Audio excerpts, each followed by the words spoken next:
Au Niger, le leader de l'opposition, Amadou, qui a été contraint de mener sa campagne pour la présidentielle à partir d'une cellule de prison en 2016 et qui a été condamné pour trafic de bébés, dit qu'il a des preuves selon lesquelles sa condamnation était essentiellement politique.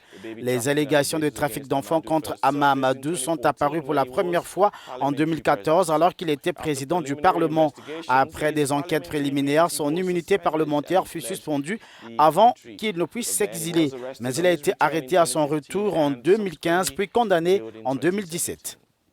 Et puis, il faut savoir qu'au début des années 2000, l'élite nigérienne a connu un baby-boom. Les femmes qui n'avaient jusqu'ici pas eu d'enfants ont soudainement célébré des naissances. Les procureurs ont avancé à ce moment-là la thèse selon laquelle Hama Amadou faisait partie d'un groupe de personnes à la tête d'un trafic clandestin de bébés en provenance du Nigeria via le Bénin. Des accusations que l'opposant politique a niées à plusieurs reprises. Ce dernier s'était présenté à l'élection présidentielle de 2016, mais s'était incliné au deuxième tour du scrutin face au président Mahamadou Issoufou. On va en faire le point ce matin sur l'entretien accordé par Hama Amadou à la chaîne Vox Africa, lors duquel l'opposant a affirmé avoir des preuves d'un complot contre lui. Avec nous en ligne pour en discuter, l'avocat de Hama Amadou, Maître François Serre. Maître, bonjour. Alors, quelles sont les preuves que votre client Hama Amadou détient, affirme avoir en sa possession? Et ce qui a été révélé récemment par le président, c'est que nous avons dû faire nous-mêmes une investigation au Nigeria, puisqu'on ne peut pas compter sur un juge d'instruction dans ce pays qui s'appelle le Niger pour inscrire à des charges. Et en fait, qu'est-ce qui a été fait au Nigeria très récemment et qui renforce notre position devant la Cour de la CEDEAO?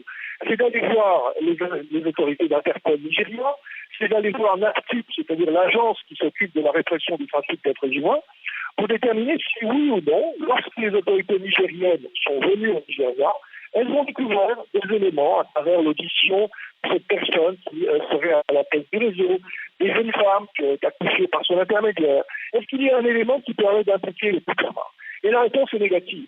Donc là, on a des réponses officielles d'autorités qui représentent ce pays qui est le Nigeria, tous sur vos partis, ces rumeurs. Donc, on a des informations qui sont la base de l'instruction, de l'arrestation, de la condamnation du président, qui sont fausses. Et aujourd'hui, on a la preuve de cette fausseté. Donc c'est extrêmement grave, c'est-à-dire qu'on a, alors que l'épouse du président Hama avait bien voulu fournir quelques éléments sur l'état de grossesse qu'elle avait, sur les médecins qu'elle avait rencontrés, on a une base juridique qui est fausse, et on s'aperçoit qu'au Nigeria, lorsque les autorités du Niger ont été là-bas, elles ont entendu le chef du réseau et que ce dernier n'a jamais indiqué avoir eu de relations avec ces deux personnalités du Niger. Donc on a une fausseté totale de la procédure qui est menée à l'encontre du président Hama et qui n'a qu'un seul objectif, c'est d'éliminer l'ancienne et de la future course à la présidence de la République. En attendant un nouveau procès, Maître Serre, après le report de cette semaine, pourquoi dites-vous que la Cour de la CEDEAO doit se pencher sur un cas sans précédent? Il se trouve que le Niger a demandé un nouveau renvoi, je ne sais pas pour quelle raison, donc la Cour doit se prononcer. Vous savez que dans le cadre d'une procédure, il y a des échanges d'écritures entre les différentes parties. Nous avons répondu récemment à des écritures du Niger. Là, le Niger apparemment souhaite nous répondre à nouveau. Donc ils ont sollicité de la Cour de la CEDEAO un renvoi. Vous savez, cette affaire a une dimension internationale, c'est-à-dire que même l'Union internationale des parlementaires s'est saisie du dossier et que récemment, ils ont rendu, tout début du mois de février, une décision importante dans laquelle ils affirment, sur la base de toutes les informations qu'ils ont réunies, y compris auprès des autorités du Niger, que en fait, le président Hama fait face à une présomption de culpabilité et que cette affaire a une dimension politique, c'est-à-dire qu'elle est née à un moment où la course à la précédente présidentielle avait été lancée.